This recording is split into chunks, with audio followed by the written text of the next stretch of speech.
छोटा भाई सालों से किराए के मकान में रह रहा था और आज उसने एक जगह खरीदी थी, उस पर वो लेंटर डलवा रहा था और इसी की खुशी में वो अपने बड़े भाई की दावत करता है, उसको अपने घर पर बुलाता है, खाना पीना खिलाकर पूरा परिवार सो जाता है।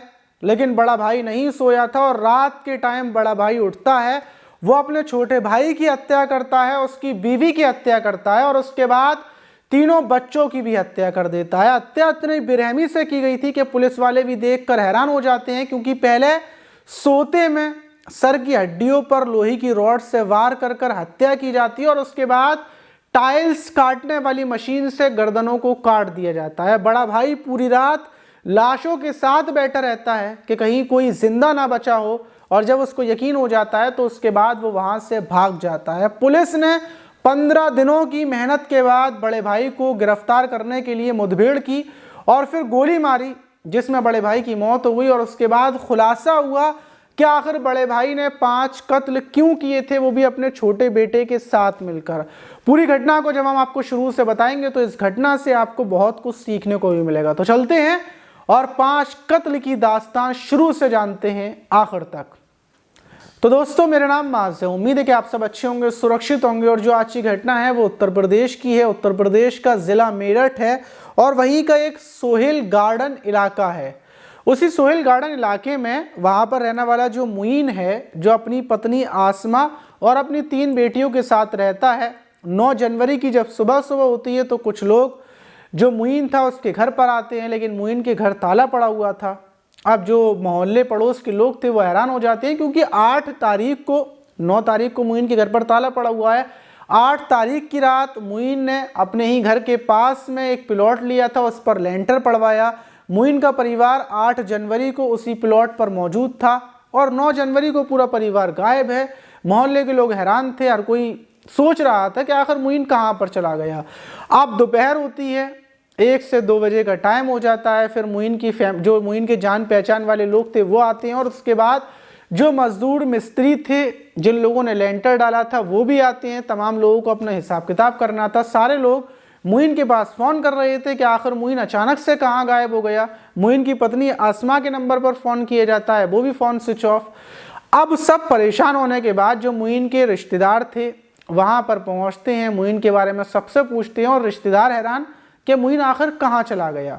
फिर जब चारों तरफ मुईन को ढूंढ लिया जाता है, मुईन का कुछ पता नहीं चलता, तो मुईन के रिश्तेदार मुईन के गेट का ताला तोड़ते हैं। उनको शक होता है कि शायद मुईन घर के अंदर हो, क्योंकि रात के टाइम मुईन घर के अंदर था और सुबह मुईन का पता नहीं है। लोगों को अनहोनी का अंदाज़ा होता है। गेट के ताले को तोड़कर जब अंदर घुसते हैं तो जाकर देखते हैं कि मुईन बेड के पास ही पड़ा हुआ है, उसके हाथ पैर बंधे हुए हैं और पूरा खून से तरबतर है। और वहीं पर मुईन की पत्नी है जो एक संदूक के अंदर बंद है, लेकिन मुईन के 3 बच्चे गायब हैं। खून के निशान देखने के बाद जो बेड का गद्दा था वो हटा हुआ था, और जब जो रिश्तेदार थे मुईन के वो बेड हटाते हैं तो मुईन की 3 बेटियां उस बेड के अंदर बंद थी, मतलब उनकी लाशें।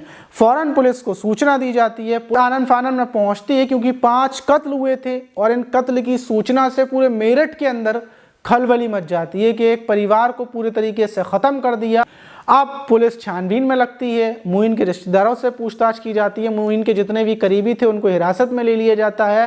पूछताछ की जाती है तो पता चलता है कि 8 जनवरी को बिल्कुल ठीक ठाक था। मुईन ने अपने परिवार के लोगों की दावत भी की थी, क्योंकि उसने जो जगह खरीदी थी उस पर लेंटर पड़वाया था। उसके लिए मुईन ने सब जगह लड्डू भी बांटे थे। सबसे पूछताछ की जाती है और पुलिस को पता चलता है कि मुईन का जो बड़ा भाई है, जिसका नाम नईम है, वो भी यहाँ पर आया था और नईम रात को मुईन के घर पर रुका था अपने बेटे सलमान को लेकर, लेकिन उसका भी कुछ पता नहीं है।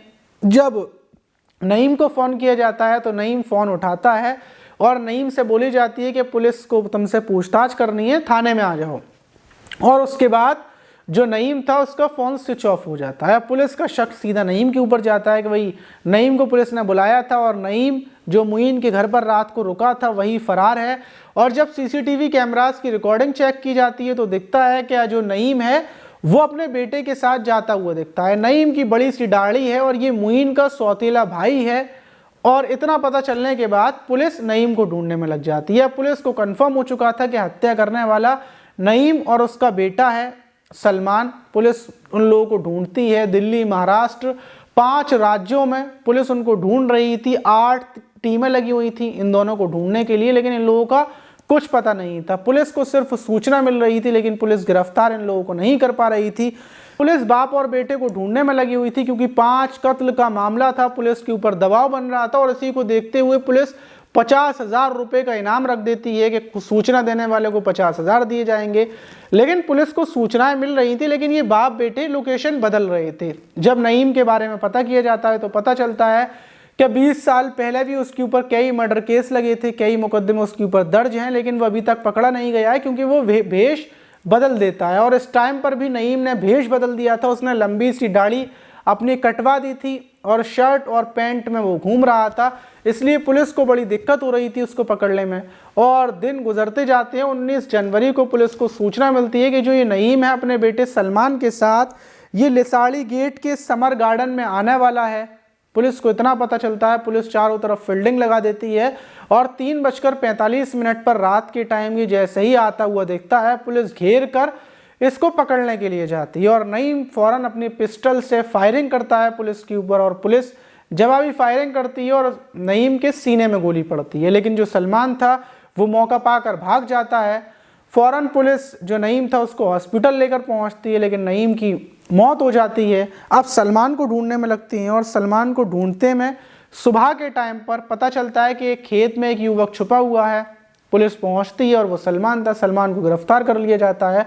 अब पूरी पूछताछ की जाती है, पूरा खुलासा होता है। सलमान से जब पूछताछ की जाती है तो सलमान बताता है कि लॉकडाउन से पहले जो हम लोग थे, हमारा पूरा परिवार था, क्योंकि जो हमारे चचा हैं वो सौतेले हैं जिनका नाम मुइन था, जो मर चुके हैं, जिनकी हमने हत्या कर दी, वो रुड़की में रहते थे, हम भी रहते थे और हम टाइल्स का काम करते थे, टाइल्स वगैरह लगाने का।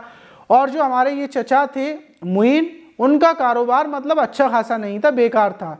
और लॉकडाउन के बाद उनकी हालत ख़राब हो जाती है। वो यहाँ पर मेरठ में आते हैं और मेरठ में आने के बाद वो मेरे पापा से, नईम से 5 लाख रुपए उधार मांगते हैं। पिताजी उनको 5 लाख रुपए उधार दे देते हैं और उसके बाद ये उनका कामकाज अच्छा हो जाता है, मतलब जो वो काम करते थे वो काम बिल्कुल ठीक हो जाता है। अब पिताजी उनसे पैसे मांगते हैं। जो ये नईम था वो अपने भाई से पैसे मांगता है, लेकिन मुइन बोलता है कि वो थोड़े दिन के बाद पैसे दे देगा। लेकिन मुइन के पास पैसे थे, मुइन टाला मटोली कर रहा था और वक्त गुजरता जाता है। फिर जब अभी कुछ महीने पहले ही जब जो मुइन है, मुइन की भाभी रुखसाना उनसे 5-10 लाख रुपए उधार मांगती हैं क्योंकि उनको जगह खरीदनी थी, तो जो मुइन थे वो 10 लाख रुपए दे देते हैं अपनी भाभी को। और ये बात जब नईम को पता चलती है कि भाई तुम्हारे पास तो पैसे थे, तुमने अपनी भाभी को पैसे उधार दे दिए, तुमने मुझे क्यों नहीं दिए, तो इस बात पर जो मुइन थे वो दबाव बनाते हैं। दोनों भाइयों के बीच विवाद होता है और इसीलिए मुइन अपनी भाभी से बोलते हैं कि तुम मुझे पैसे वापस कर दो, मैं अपने भाई को पैसे वापस करूंगा। लेकिन जो भाभी थी वो ये बोलती हैं कि मैंने तो प्लॉट खरीद लिया, मेरे पास पैसे नहीं है, तुम ऐसा करो जो प्लॉट है वो तुम अपने नाम में करवा लो। और मुइन उस प्लॉट को अपने नाम में करवा लेते हैं। फिर ये बात नईम को पता चलती है। नईम बोलते हैं भाई मेरा पैसे दो, मेरे पैसे क्यों नहीं दे रहे हो। और इसी बीच विवाद होने पर जो मुइन था वो ये बोलता है कि मैं तुम्हारे पैसे नहीं दे पाऊंगा, ले पाओ तो ले लेना। और नईम का दिमाग ख़राब हो जाता है। ये 1-1.5 महीने पहले की बात है। नईम अपने बेटे सलमान को बताता है कि भाई छोटा भाई पैसे देने को तैयार नहीं है, उसके पास पैसे हैं, उसने प्लॉट खरीद लिया है।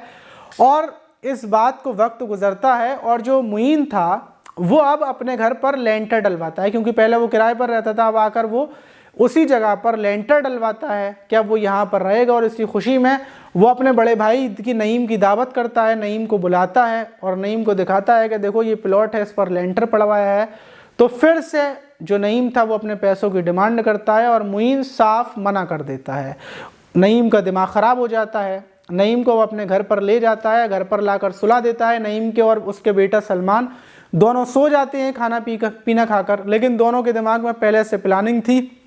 सलमान बताता है कि रात के लगभग 3 बजे के टाइम पर पिताजी मुझे उठाते हैं, मैं उठता हूँ और जो लोहे की रॉड हम लोगों ने देखी थी उन 2 रॉडें उठाते हैं। पिताजी अपने छोटे भाई के पास जाते हैं, मुइन के पास, उसके सर पर वार करते हैं और मैं अपनी जो चाची हैं उनके सर पर वार करता हूँ। दोनों के सर की हड्डियों पर ताबड़तोड़ वार करते हैं और देखते हैं कि उनके खून निकलने के बाद वो बेहोश हो चुके हैं। फिर उनके हाथ पैरों को हम बांध देते हैं और फिर उनके बच्चों को देखते हैं।